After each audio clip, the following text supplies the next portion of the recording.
राष्ट्रीय लोक मोर्चा के उपेंद्र कुशवाहा जी वो क्लियर बता दिए हैं कि जो भी हम लोग के कोटे में जितना हम लोग डिमांड किए हैं ऑलरेडी माननीय प्रधानमंत्री नरेंद्र मोदी जी के द्वारा फाइनल डिसीजन किया जाएगा। और जो भी हम लोग का परिचर्चा चल रहा है उसमें एक अच्छा सीट शेयरिंग हम लोग को मिलने जा रहा है। राजनेता हमारे हैं या कैबिनेट मंत्री हैं तो वो सभी के बारे में गलत सही जो रिपोर्ट और धारणा जो बनाए हुए हैं कि वो दोबारा सर्टिफिकेट बना लिए, मैट्रिक पास नहीं है, इस तरह से गलत जो मैसेज फैला रहे हैं उससे कुछ होना नहीं है। जनता सब कुछ जान रही है। 2025 फिर से 225 और नीतीश जी की सरकार बनेगी। तो उनका तो वर्क ही है कि विपक्ष में रह कर के नीतीश जी के बुराई करना या मान लीजिए कि जो व्यवस्था है उसमें कुछ न कुछ अंकुश निकालना। नमस्कार, मैं प्रिया राज, आप देख रहे हैं स्वराज पोस्ट। देखिए, बिहार विधानसभा चुनाव की तैयारी में बहुत सारी पार्टियां लग चुकी है और लगातार देखा भी जा रहा है कि एनडीए कार्यकर्ता सम्मेलन भी हर क्षेत्र में हो रहा है और जहां भी हो रहा है वहां से जबरदस्त की तस्वीरें भी निकलकर सामने आ रही है। लेकिन इसी बीच आज हमारी मौजूदगी है आरएलएफ पार्टी के प्रवक्ता के साथ और जानने की हम कोशिश करेंगे कि जिस तरह से तमाम एनडीए लगातार चुनावी प्रक्रिया में खुद को रंग लिया है, आरएलएफ की तैयारी कैसी चल रही है। नमस्कार, आपका स्वागत है स्वराज पोस्ट पर। Thank you. आखिरकार आरएलएफ पार्टी की तैयारी बिहार विधानसभा की कैसी चल रही है? तैयारी बहुत ही अच्छा चल रहा है। लगातार हम लोग पांचों पार्टी का एनडीए गठबंधन का सम्मेलन हर जगह टोटल विधानसभा में करने का प्रावधान है। लगभग 50% विधानसभा में एनडीए गठबंधन का कार्यकर्ता सम्मेलन संपन्न भी हो गया है और बाकी जो भी विधानसभा बचे हुए हैं वो सारे विधानसभा में हम लोग जाकर के कार्यकर्ता सम्मेलन कर रहे हैं। लेकिन ये जो कार्यकर्ता सम्मेलन चल रहा है, लगातार कई जगहों से ऐसी भी तस्वीरें सामने आ रही है जहाँ पे कभी झगड़ा झंझट हो जा रहा है, तो क्या इससे कहीं ना कहीं पार्टी की छवि धूमिल नहीं हो रही है? देखिए, झगड़ा कुछ उस तरह का नहीं है। बीच में कुछ वैसे कार्यकर्ता लोग जो थे आपस में मंच पर बैठने के लेकर के कि मैंने हम लोग आगे बैठें पीछे बैठें इसके लेकर के लोग थोड़ा आपस में झगड़ा कर लिए थे। लेकिन अंदरूनी जो वार्ता हुई है, यानी जो भी पांचों पार्टी है, बीजेपी, जदयू और जितने भी हम लोग हैं राष्ट्रीय लोक मोर्चा पार्टी, सभी लोग मिलजुल करके अच्छे ढंग से कार्यकर्ता सम्मेलन कर रहे हैं। कोई दिक्कत इसमें नहीं है। कितने सीटों पर चुनाव लड़ने की तैयारी हो रही है? क्योंकि जीतन राम मांझी भी कहीं ना कहीं कई सीटों की मांग कर रहे हैं, चिराग पासवान जी भी कई मांग कर रहे हैं, तो आपकी पार्टी की क्या मांग है? देखिए, मांग तो हर पार्टी लोग कर ही रहे हैं, लेकिन जो फाइनली रिजल्ट आएगा, क्योंकि समय अब आ गया है, दुर्गा पूजा स्टार्ट जैसे ही होता है तो उस समय सब लोग को क्लियर बता दिया जाएगा। और डिमांड करने से कुछ नहीं होता है, जिसको जो मिलना है वो तो मिल कर के ही रहेगा।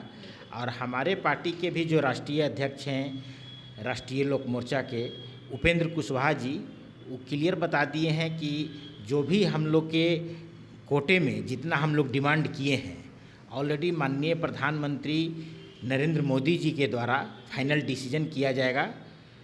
और जो भी हम लोग का परिचर्चा चल रहा है उसमें एक अच्छा सीट शेयरिंग हम लोग को मिलने जा रहा है। कल प्रशांत किशोर ने काफ़ी बड़ी बड़ी बातें कही। इसी बीच देखा गया कि उन्होंने ना सिर्फ उप मुख्यमंत्री सम्राट चौधरी, दिलीप जायसवाल, संजय जायसवाल, तो वहीं देखा गया कि तमाम लोगों की बातें समझ रखें और इस तरह से रखे हैं कि अब सबकी नज़र उन्हीं लोगों पर है। इवन अशोक चौधरी का भी जिक्र किया है। प्रशांत किशोर जी जो भी बोल रहे हैं वो सही चीज़ नहीं है, क्योंकि देखिए जो भी राजनेता हमारे हैं या कैबिनेट मंत्री हैं तो वो सभी के बारे में गलत सही जो रिपोर्ट और धारणा जो बनाए हुए हैं कि वो दोबारा सर्टिफिकेट बना लिए, मैट्रिक पास नहीं है, इस तरह से गलत जो मैसेज फैला रहे हैं उससे कुछ होना नहीं है। जनता सब कुछ जान रही है। और एनडीए गठबंधन टोटल जो 243 विधानसभा क्षेत्र है उस सब पर जीतने की पूरी तैयारी है और 225 सीट निश्चित रूप में आएगा और फिर से दोबारा नीतीश कुमार जी की ही सरकार की देखरेख में बनने वाला है। और प्रशांत किशोर जी भी लगातार कर रहे हैं, कैंपेनिंग कर रहे हैं, मीटिंग कर रहे हैं, करने दीजिए, क्योंकि लोकतंत्र में हर व्यक्ति को बोलने का अधिकार है। जो चाह रहा है लोग अपना बता रहे हैं, लेकिन हम लोग का पार्टी पूरी तरह से सुरक्षित है और एक अच्छे ढंग से फिर से 2025 फिर से 225 और नीतीश जी की सरकार बनेगी। सुशील कुमार जी, फिर भी उम्मीदें हर किसी को रहती है, क्या आपकी पार्टी की उम्मीदें नहीं है? क्योंकि लगातार आप लोग बैठक करते होंगे, बातचीत करते होंगे, क्या कुछ निकल कर सामने आ रहा है? हाँ, उम्मीद है। देखिए, हर लोग एक कर रहे हैं। मैंने 15 से 20 सीट का डिमांड यहाँ भी है। जी। 15 से 20 मिलने की संभावना है। उसी में 2-4 सीट आगे पीछे हो सकता है, लेकिन डबल डिजिट में ही, क्योंकि राष्ट्रीय लोक मोर्चा पार्टी के जो हमारे राष्ट्रीय अध्यक्ष जी हैं, हर लोग की जानकारी है कि डबल डिजिट में ही हम लोग का भी सीट शेयरिंग होगा और डबल डिजिट में ही माननीय मांझी जी का भी जो है सीट मिलेगा और बाकी सब कुछ क्लियर है। बहुत जल्द ही सीट शेयरिंग का काम फाइनल हो जाएगा। बतौर प्रवक्ता आप लोग जनता के बीच कैसे संदेश पहुंचा रहे हैं? क्योंकि लगातार डिजिटलाइजेशन, जिस तरह से प्रधानमंत्री नरेंद्र मोदी भी बात करते हैं और उनका ये भी कहना है कि इस बार का बिहार विधानसभा चुनाव में प्रवक्ता और कहीं ना कहीं कार्यकर्ता है ज़्यादा अपनी भागीदारी दिखाएंगे। जी, हम लोग भी जहाँ भी जा रहे हैं, हमारे हर क्षेत्र में पांचों दल के कार्यकर्ता कंटिन्यूअस उस मीटिंग में आ रहे हैं और काफ़ी खुशी नज़र से हैं। और अगर फिर उन लोग को लग रहा है कि नहीं, नीतीश जी की सरकार बनेगी तो बिहार का व्यवस्था, सुरक्षा, जो भी चीज़ है वो सब ठीक ढंग से रह पाएगा। इसीलिए कहीं कोई दिक्कत नहीं है। और हम लोग भी जहाँ जहाँ जा रहे हैं, प्रवक्ता लोग भी, तो यही जनता में संदेश दे रहे हैं कि देखिए, 20 साल के शासनकाल में माननीय नीतीश कुमार जी के देखरेख में जो व्यवस्था बदला है, वो 2000 पहले इस तरह का नहीं था। और व्यवस्था इतनी अच्छी हो गई है कि सुरक्षा का भी व्यवस्था हो गया, शिक्षा भी बहुत अच्छे हो गए, सड़क भी बहुत अच्छे बन गए। अब रहा उद्योग धंधे का, तो उद्योग धंधा भी अब नेक्स्ट जो 5 इयर्स के लिए जो चुनाव हो रहा है, नीतीश जी की सरकार बनेगी, उसमें बहुत सारे उद्योग धंधे भी अब खुलेंगे। क्योंकि उद्योग धंधे तभी खुलते हैं जहाँ पर सुरक्षा व्यवस्था ठीक हो, सड़क का व्यवस्था हो, बिजली का व्यवस्था हो। तो ये सारी व्यवस्थाएं कंप्लीट हो चुकी है।